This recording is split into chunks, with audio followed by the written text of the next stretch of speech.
stops us in our tracks. Bravely we prove in our striving, trudging together each day.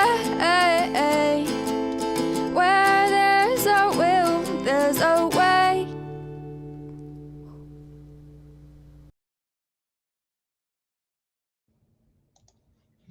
Hi. Good morning, everyone. I have a co-host today. It's a cat, for those that can't see. He's very much in my face. Yes, you are. Aren't you kidding? Yeah. For the Podbean people, happy Wednesday to you. We're gonna be in AA Comes of Age book today. We're gonna be talking a lot about Dr. Bob. We don't know too much about Dr. Bob. He's kind of a private person. He didn't write much himself. You know, he's mostly stuck to his practice and helping people out. So, not quite warm enough down here yet. So I'm going to grab me a hoodie real quick here.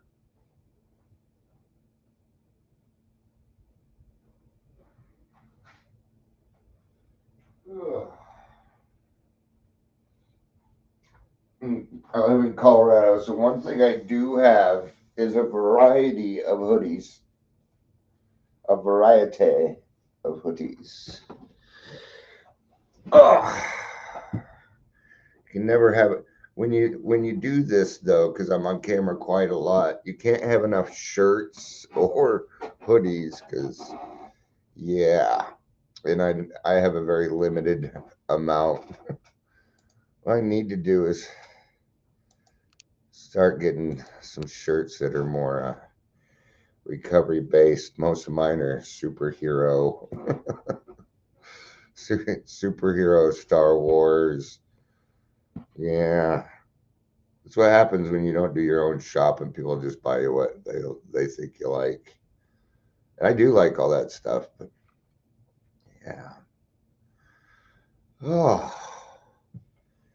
man, feeling better today.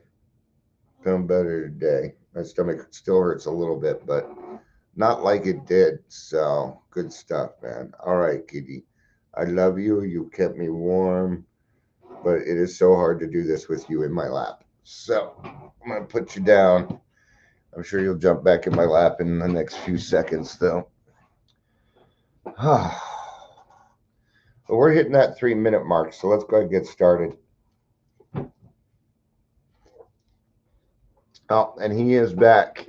He is back, full-fledged on the lap. There you go, dude. You can't take a hint. That cat's not very good at taking a hint. He'll be back in a second. Yeah. Welcome to Daily Trudge. My name's Dion. I'm going to be your host. I will probably forever be your host of the Daily Trudge. It's not like this is the Tonight Show with Johnny Carson where it's going to be taken over by somebody else. There he is. Come on, dude. Enough. Yeah, now he's going to go whine. If you're here, please say hello, whether you're watching the live or the rewatch. All right. Yeah. Dude, enough. It's enough. He doesn't know how to listen either. Dude, enough. Go. Dear Lord. Never seen a cat so fucking insistent. Ugh. Morning, Amber. Yeah, he's trying. He's trying. Gonna be taken over by the kitty cats. Ginger. Orange is fine. Or orange. Orange. Nah, it showed up.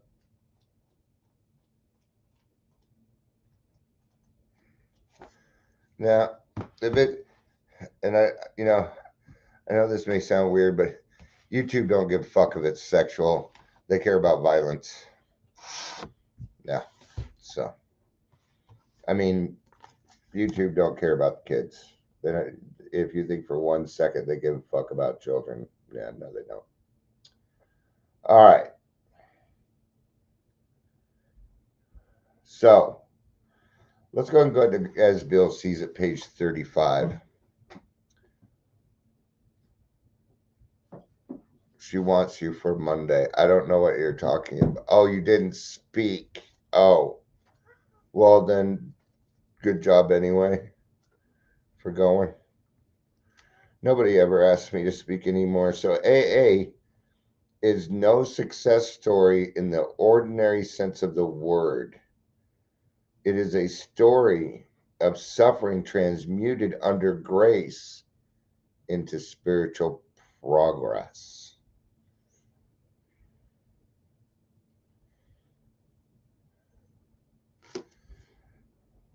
It's just the process of taking your past and really turning it into gold. Um, Sorry, I'm a little distracted here because I need to figure out the page 69. Okay. Um, yeah, they don't like racist stuff either. That's good. I can agree with it, but yeah, I don't know what they're. It's funny. I get a lot of text messages. Oh, I checked out your YouTube and I really liked it, but you could have more people there if you wanted. Fuck off. So I pretty much tell. I'm like, what do you mean? You're making an assumption that I want it to be huge. You're making assumptions here, and yeah, they don't usually write back. So I'm gonna go to AA Comes of Age on page 68. Now, if we want to talk about the first part here, everybody has a success story. If you've been sober for a little while, and the way we do that is we tell our stories, okay, and we do that by saying, talking about what it was like, what happened, and what it is like now. Sorry, just they put some new stuff in here. Let's just customize. Oh God, no. Okay, we're not doing that. Customization beta. Let's see. Whoop. Should I put me in a circle? Oh, oh. You guys like that? I don't. All right. Okay. All right. Let's put this chat back on. That we talk about, what it was like, what happened, what it's like now. And even the story is a process, but even though our stories are quite alike, they're also very different in a lot of senses in perception, how people say them. But your story is worth any amount of weight in gold. All right. Your story isn't gold, it's more like platinum or mithril. Yeah, let's go with mithril. It doesn't exist, by the way. Mithril's a dwarven steel from Lord of the Rings, but it's worth its amount in mithril. All right, let's talk about Dr. Bob a little bit here. Now, talking with Dr. Bob, I remembered all that Dr. Silkworth had said. So I went very slowly on the fireworks of religious experience. I just talked about how my own case until he got a good identification of me, until he began to say, yes, that's me. I'm like that. Because what happened, maybe we ought to go back.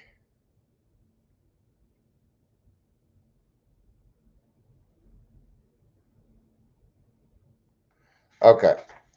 So I'm going to go back a little bit, which is going to cut into time. Darn it. Okay. Now I'm going to go back.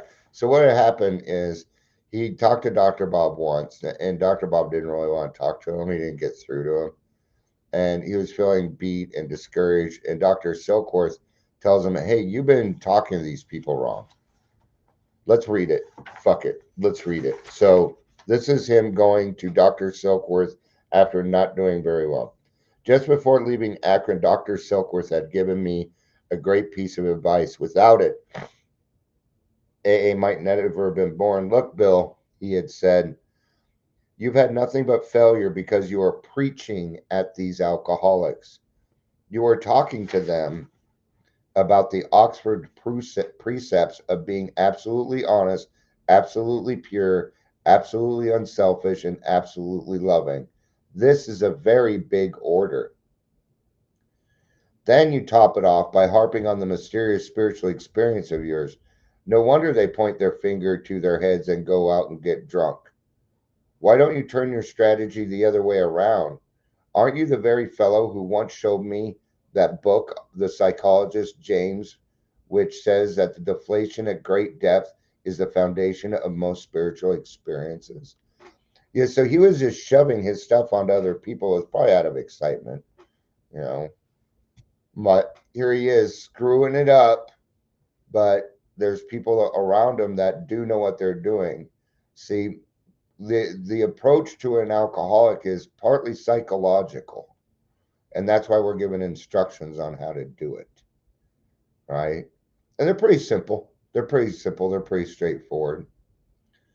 Have you forgotten all about that? Have you also forgotten that Dr. Carl Jung in Zurich told a certain alcoholic, the one who later helped sober up your friend Ebby, and his only hope for salvation was a spiritual experience?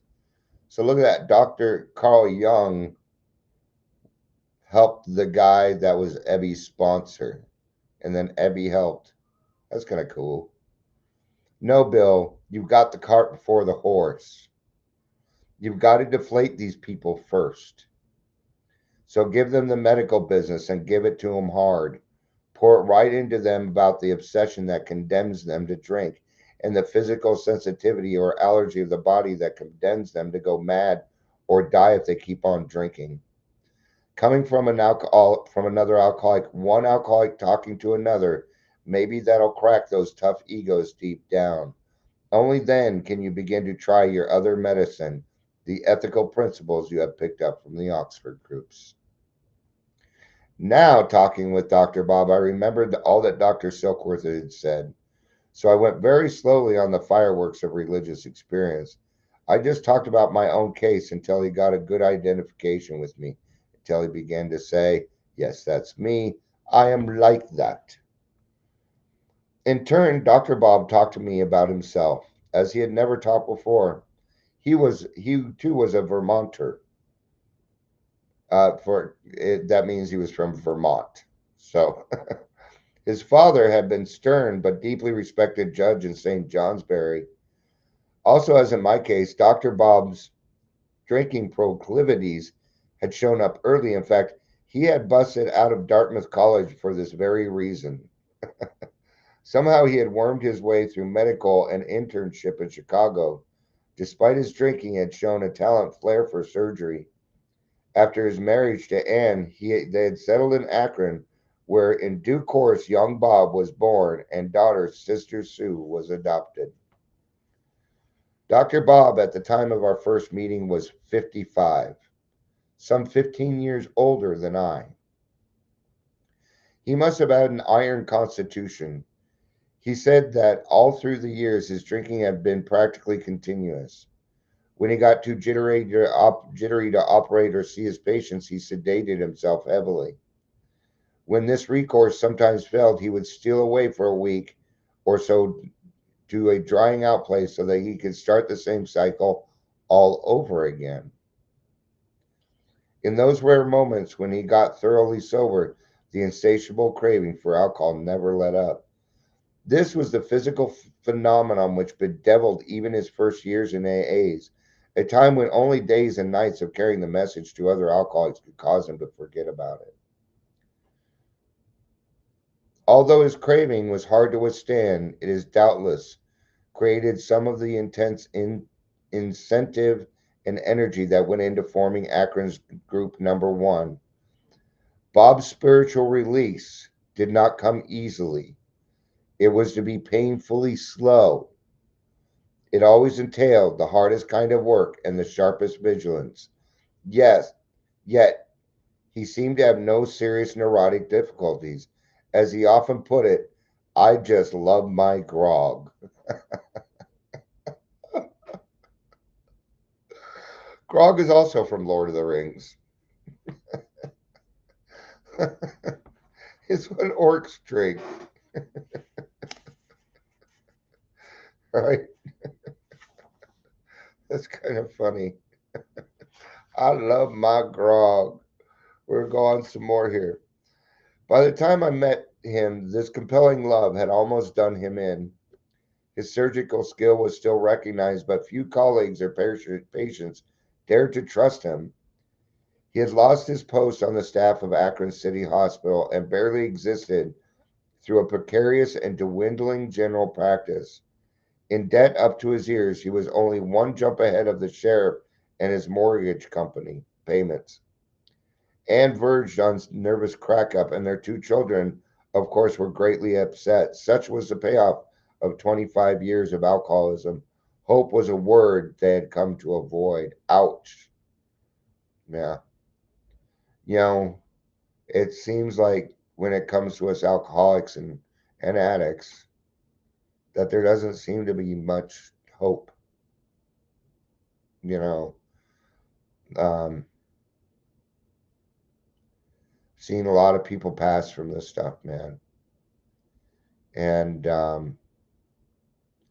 it's hard. Some people can't get past that physical craving, you know. Anyway, in our first conversation, I bore down heavily on the medical hopelessness of Dr. Bob's case, freely using Dr. Silkworth's words describing the alcoholic dilemma, the obsession plus the allergy theme. Though Bob was a doctor, that was news to him, bad news. Always better versed in spiritual matters than I, he had paid little attention to that aspect of my story. Even though he could not make them work, he already knew what spiritual answers were.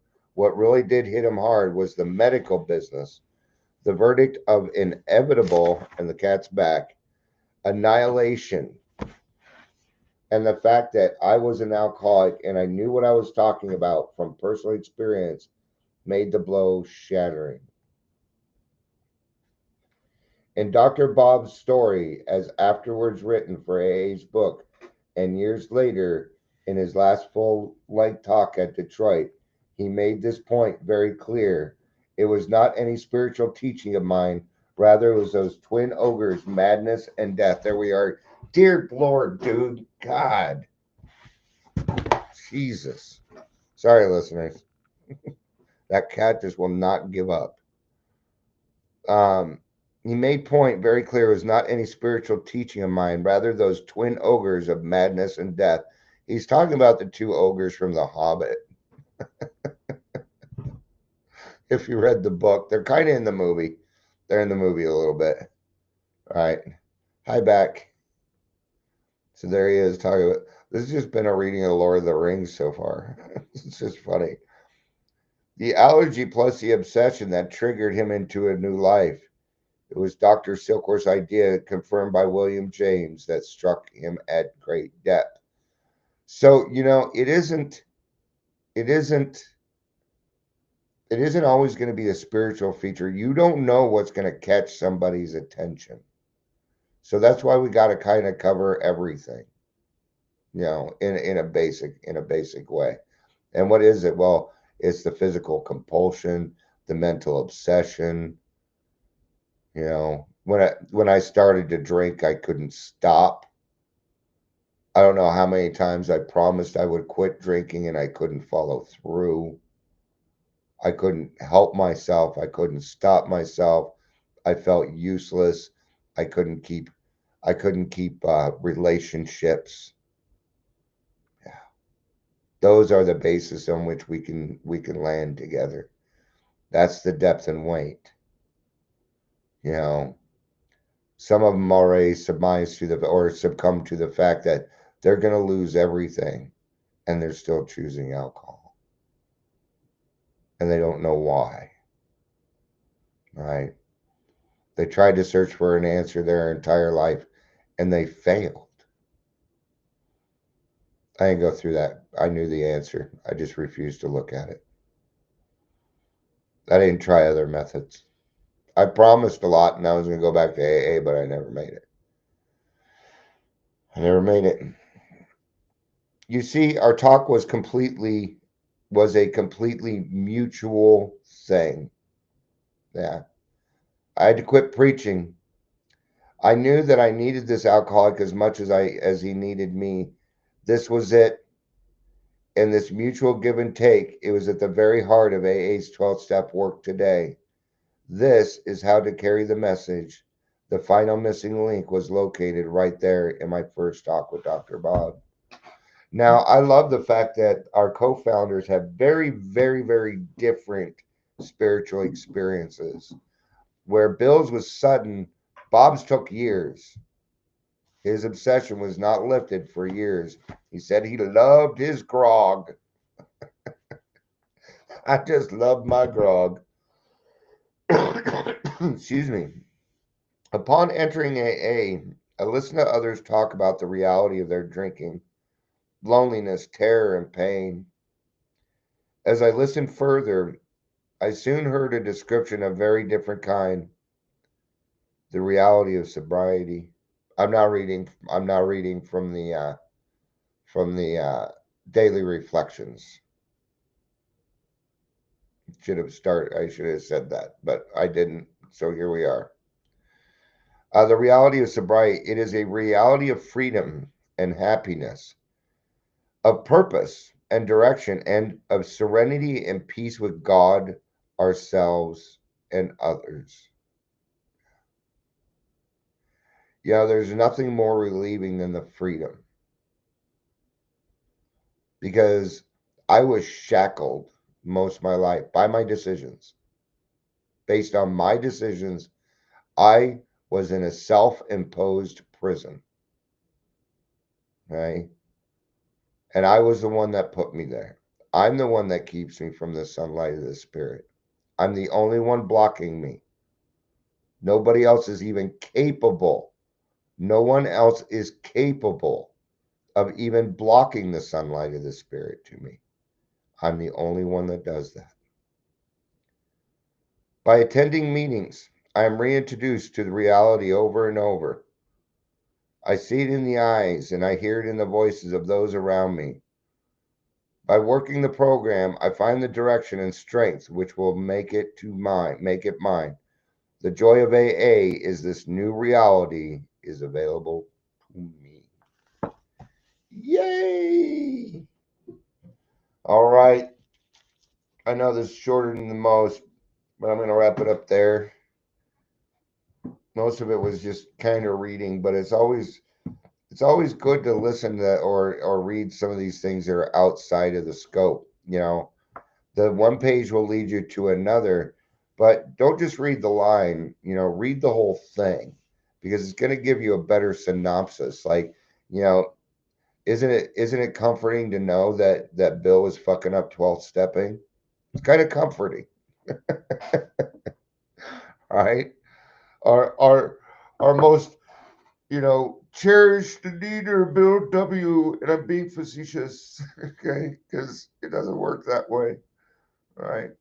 So it's good to get these different perspectives, because otherwise people will start to feel left out. They'll feel like there's a requirement that you have to have this sudden spiritual experience, which is not necessarily true, right? It doesn't need to happen. Kabam, kablooey, oh, right? Doesn't need to work that way. So, all right. Thank you, everybody, for being here. I appreciate it. I love you. You know I do. Peace out and have a day.